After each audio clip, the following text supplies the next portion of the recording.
My friend and I got isekai'd into Baldur's Gate 3. Now let me explain what that means. Isekai is a fun genre of anime that typically isn't of the highest quality. It features an everyday Joe Schmo type character that gets transferred into a fantastical world and becomes overpowered throughout the course of the story. Means of transportation can vary from story to story. Sometimes a character will simply close his eyes and by the time he opens them again, he's in a different world. Some isekais like to use the magic death truck method, which is one of my favorites.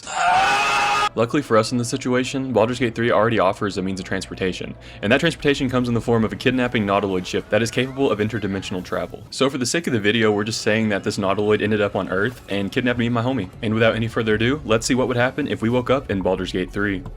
We wake up aboard the nautiloid and exit our pods. The smell of fire, death, and sulfur is thick in the air. After various controlled breathing exercises and some chatting, we decide it's best to check out our surroundings to see if there's anything useful. In the next room, I activate a nasty flesh elevator that takes me to a man on the table with his brain exposed. I naturally want nothing to do with it, so I tell Dooku to pull up and check it out. Bye, have a great time. Hello there. The brain itself was politely asking to be removed from the head, so Dooku just obliged. The brain lifts from the skull. But you notice an opportunity. You could cripple the strength. Honestly, I would probably drop it at this point. So after dropping the brain, it actually sprouts out legs and tells us its name. Turns out, it's actually pretty chill. We take the brain puppy and we move on. At this point, things start to get real. Upon stepping outside, we see that we are on a nautiloid in hell. There are dragons and demons, and to make matters even worse, I'm about to get jump scared by an alien frog lady. Not only does she jump scare me, but she also gains a significant amount of aura in the process. I mean, look at this. She's got a freaking dragon in the background. This is insane. To calm the whole situation down, I hit her with one of these. That way she knows I'm chill like that. We get to chatting, and I find out that her name is Lae'zel. She tells me that she's a warrior frog princess from the swamp planet of Louisiana. Things were actually going good between us until she randomly dissed our brain puppy. Before I could offer a retort, we noticed some imps snacking on some dead people. They saw us, and before we knew it, it was time for our first combat. I really had no plan for this, so I just started throwing stuff. This is good. Oh, I killed something, yeah! The fight goes well, and we quickly dispatch the imps. I try to aura farm by getting the last kill, but honestly, I still have nothing on Lae'zel. After the fight, Lae'zel gave me a little compliment, but it was honestly a pale imitation of the true goat. You were exceptional.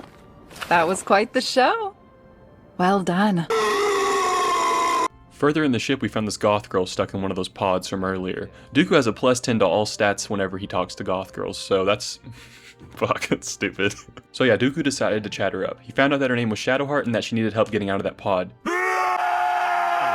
So we did some digging and we found the key that would get her out of that pod. On the way back though, I decided to be a bit of a dummy and I pressed this console and it unfortunately turned this innocent person into an evil Squidward and I felt really bad, I'm so sorry, Lae'zel was really mad about it. After nearly failing an extremely easy skill check, Dooku actually did end up freeing the goth girl and she joined our party, which was really cool. Our party of 2 random dudes, a brain puppy, a frog princess, and a random goth girl eventually made its way to the helm of the ship. Upon entering that room, things got pretty tense. There was a full battle going on between the Squidwards and the demons, and our main goal was to navigate through it all and reach the transponder to send us back to Earth. After some legendary locking in and some devious bobbing and weaving, I was the one who eventually made it to the transponder. I go up to it and... oh fuck, I skipped all that. Long story short, I pulled the tentacle thing and it shot the nautiloid into a new dimension. Safe to say this dimension was not our home one. The locals were very perplexed about seeing this. Well, actually, she seems cool about it. Wait, who is this? This little goblin started beating on his drum and these ones started running. It was plain to all that our ship was going down. So I come face to face with an evil Squidward as the ship is going down. But then a piece of debris comes and smacks me in the face. I get flung out of the ship and I begin falling to my death. It would be very reasonable to think that this is the end of our story. A fall from this height will surely kill anyone. But nope, we are apparently the main characters of this isekai, and we're saved by some plot armor. Some time passes and we wake up on a beach. And as Paul would say, this is where the real game begins. You have a pen? Do you have a pen? Does anyone have a pen? Unfortunately for all parties involved, my pen just happened to fly out of my pocket whenever I was falling from that nautiloid. We then found Shadowheart lying on the beach. She was knocked smooth out and snoring loud as hell. Come to find out, she had popped a few gummies before the crash, and she was willing to share with us, at least for now since we saved her. After exploring the beach some more, I found some more brain puppies. Thing is, these ones were evil. So naturally, we just decided to take a hard right and jump up this cliff to avoid them. After scaling the cliff, we glanced around and saw a purple rune that was acting crazy. We went to investigate and a hand suddenly popped out. Bro. I lock in. I lock the fuck in. That he did, as he yanked the body that was attached to that hand out of the weird room. God. Years of chronic masturbation has given me a good right arm. I pull him out with ease and I do a backflip after. The man that he pulled out is Gale of Waterdeep. He explained to us that he was also kidnapped by the nautiloid and that he's not from Earth at all. We found this strange, and as the conversation just dragged on and on and on, we found out that this guy is quirkiness personified. Since he literally just met us, he finds it way too awkward for there to be any silence, so he just yaps over all of it. He tells us about his kitty cat, his studies at Cuxford, and he even started delving into his knowledge on magic. Now that's where the conversation started to get good. Since Dooku and I are from Earth, we can't use magic, but this human from this realm can. He then went on to tell us that the Squidwards were using us as test dummies while we were unconscious on the Nautiloid, and that Dooku and I are most likely infected with an RFK brain tapeworm. In the end, he said that we're all basically cooked if we don't find a cure soon. My first thought was to find the frog lady from earlier, as she was super chill and had hella aura. She also mentioned something about a cure while we were on the ship. I figured she was referring to her eczema, but an evil tapeworm sounds just as likely. While searching around for her, I did get jumped and caught off guard by some Targaryen-looking elf man. As a full supporter of Robert's rebellion, I channeled my strength and pushed away my attacker. After some intense smoldering, I found out that he was infected with the tapeworm too, so out of mutual interest, I decided to let him join our group.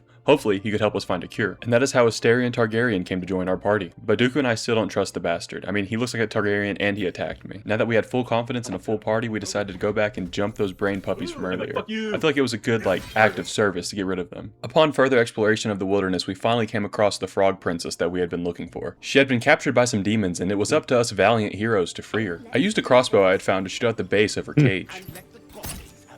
Free my froggy! Yeah! We ended up making short work of the demons that held her hostage. We ended up kicking Quirky Gale out of the party in order to make room for Lae'zel. Just on the path, we heard a bit of a commotion, and Dooku ended up getting in an argument with these people. I don't know how or why cheese got brought up, but this guy absolutely cooked with this line. Nobody's getting any damn cheese. That whole group ended up running away, so now it was time to see what was in these ruins. So I went up and knocked on the front door, and there was some very mad person on the other side, so we decided to find a different way in. We eventually found a secret hatch that led us into a dank crypt. We went up to go check the place out, but that's when Lae'zel's frog instincts kicked in. She told me that she needed to go bask in the waters of the dank crypt for a little bit, because these waters met the perfect conditions to soothe her eczema. Also, I mean, she is a frog. She told me that she would be back soon, and as she ran off, I swear I heard a ribbit. Nothing really interesting was in this crypt. I mean, I did punch the heck out of that book, and then I failed to read it, but that's really all that we saw. We were just about to get ready to leave when I found this button, and I decided to give it a good old push. Doing so woke up all the dead skeletons in the crypt. They were pretty upset that I punched their book and then also stole all their stuff, so naturally they tried to kill us. Combat was long and hard, and they were quickly surrounding us on all sides. That's whenever our frog princess, Lae'zel, heard all the commotion and then snuck in to save the day.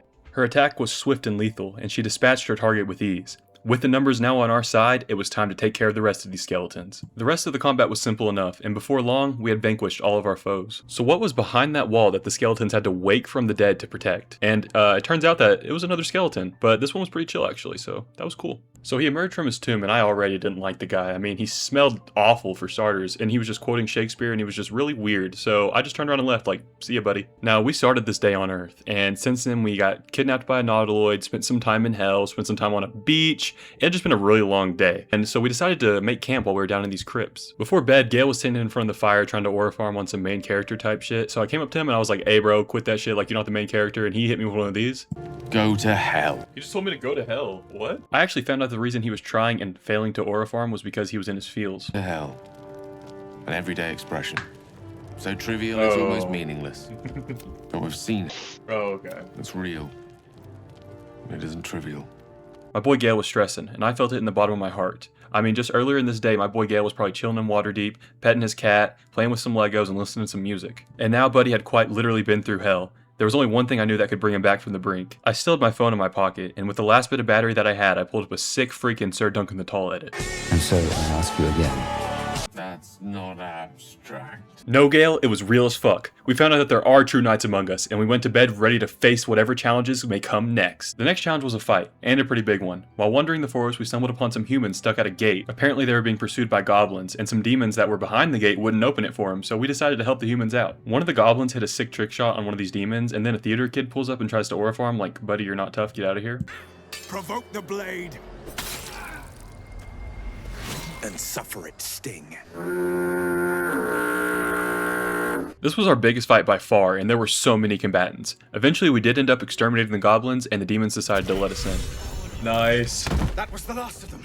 Inside, all of you, more may follow. Inside the gate, the human Aridin was arguing with the demon Zevlor. I noticed that Zevlor and him were about to start fighting. You see the tiefling's jaw clench.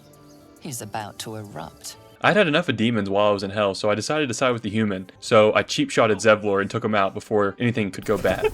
He's attacking our fellow human. I decided it was time that bro took his midday nap since he's old as hell, and I hit him with a right hook. Nice.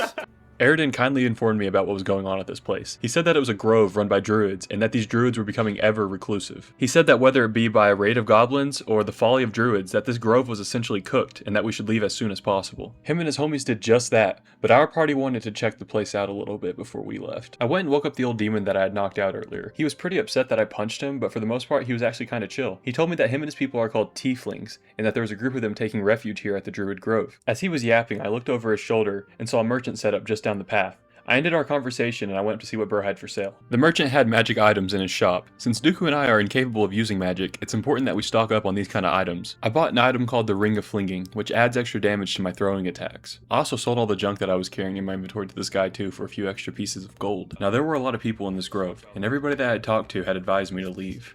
You should clear off while you can. And that was the plan, but we needed to find information about these brain tapeworms that we have. So, as one does when he's looking for information, I talked to an ox and this goofy little kid. The kid was odd, and he was just staring off into the distance. When I turned around to see what he was looking at, he had run off into this little crate behind some rocks. Out of curiosity, we followed him down and discovered a tiefling hideout. Wow. Some little mob boss tiefling was in charge down here, and she was not happy with us being here. She gave us to the count of 10 to leave, or else she was going to call some guards and they were going to beat us up. So we just turned around and left. We didn't want any more trouble. Yeah, so this place sucks. We went down here to check out this crowd, and apparently the tieflings and the druids are not getting along right now. We had one dude turn into a bear trying to scare everybody away, and I guess the scare bear tactic worked because all the tieflings just turned around and left. When I approached the druids, I found them as hospitable as the tieflings in the hideout. Everyone here is really mean, and I just don't like it. I told them that I was infected with the RFK brain tapeworm, and that I was desperately searching for a cure. I guess that appealed to their better nature, and they let me go by to see one of their homies named Nettie. Before going to see her, I stopped and talked to this random reporter that was in the grove. He told me that he worked for Faerun News Network, and that he was doing a story on goblins in the area. Lae'zel was immediately displeased by his presence. A mythweaver. This man has no respect for truth. No, he doesn't, Frog Baddie. Apparently FNN, the Faerun News Network, published a hit piece attacking the Frog Queen, claiming she had connections to Joffrey Epstein and that her name was in the Epstein scrolls over 40,000 times. Lae'zel vehemently denied these allegations and claimed that FNN claimed... She claimed that FNN stood for Fake News Network. We left the reporter behind and went on to find Nettie. Upon entering the inner sanctuary, we got to see a live feeding of a snake. Oh fuck, there's a snake! Whoa! Whoa, whoa, whoa, whoa, whoa! What? Yeah, so seeing that was a lot to unpack, and we did not want to deal with it, so we just walked on past to Nettie's room. Nettie hit a quick flex by healing my boy Mordecai. Then she directed her attention to us. I told her about the tapeworms in our head, and she said that she's been doing some research on them. She invited us into her study so she could examine us. Come to find out that she actually has tapeworm specimens that she's been using to run tests. She said she has yet to find a permanent solution. This news was disappointing, but all hope was not yet lost. Apparently her boss might be able to cure us. Only problem was that he ran off to find the goblin camp with the human from earlier and didn't come back. So it was up to us to find him. She did prescribe us some ivermectin as a temporary fix and then sent us on our way. Now it's time I address something. It had been a whole day since Shadowheart ran out of gummies and we still haven't found the Pendulum. Dooku was starting to get desperate. He looked longingly at the tapeworm on Nettie's desk and stashed it in his pocket without her noticing. He wouldn't admit it yet, but apparently someone in the grove told him that eating these worms can give you a great high. So we find ourselves at a point with 4 main goals. The first being to find Nettie's boss, a guy named Halsin. The next being to find Lae'zel's froggy friends. Third is, of course, to find the Pendulum. And fourth is more of a personal goal of mine. I just want to find somebody in this grove that is pleasant to talk to. Honestly, the fourth option there was seeming like it was the most impossible, but I was still feeling inspired from that Sir Duncan the Tall edit that we watched, so I set out to find a chill bro. Who would have thought this would be so hard? Let's just go down the list here. Chimera was mad about what they're feeding the local wildlife. Locke was a textbook performative male that just bent to Chimera's whims. Rachel was on some... Lives are at stake. Mole was on some BS, and Damon was just trying to sell me stuff. That's when I looked over and saw her. A human granny that had a little booth set up. With a heart full of hope, I approached her. She immediately began doting on me, and noticed that I had an ailment of some sort. Auntie Ethel will sort you out. I've lotions and potions galore. Aha! You take a sup at that, and you'll feel right as rain, sweetie. I was feeling a bit better after drinking the shield pot, but I still had the mind worm. When I told Auntie Ethel this, she actually reacted with empathy and kindness. You poor pet. My heart goes out to you, truly. She told me that her doors were always open, and that if I stopped by her house, she would fix my tapeworm issue in a jiffy. So I am just so efficient apparently, because I already completed one of my goals. I found a chill homie. But, I mean, it was in the form of a chill granny, but it still counts. So with that goal completed, it was time to find Halsin. On the way out, I saved this lady from getting assassinated by a bugbear. She was not very happy about it, which is weird because we had literally just saved her life. Yet another example of people in this grove being weird as heck. Outside of the grove, I climbed this hill to find a better vantage point in hopes of seeing the goblin camp. That's when yet another quirky person jump scared me. I found a cool necklace. Holy hell! The mouse smiled brightly. It outfoxed the cat. What the fuck? This guy's name is Raphael. He's a magical architect and realtor that looks to sell the houses he designs. Apparently this guy could sense that we are new to the dimension and in need of a place to live. He then whisked me away to a new place that he had just listed. He called it the House of Hope and said that we should get the paperwork started immediately. I took some of the free snacks and beverages he had out and got straight to business. All was going well until I realized that I had no idea what the current housing market was like in Faerun. To make matters worse, Lae'zel had told me the other day that the interest rates were at an all-time high right now. She said that the counting house in Baldur's Gate was run by the Gondians, and that despite making up only 1% of the population, they run the media, banks, and healthcare industries. I brought this up to Raphael and he thought it was foolish. He told me not to believe the fraud conspiracies and he encouraged that I do my own independent research on the subject. I told bro that I currently wasn't willing to make a deal on the house, and I'd say he took it okay.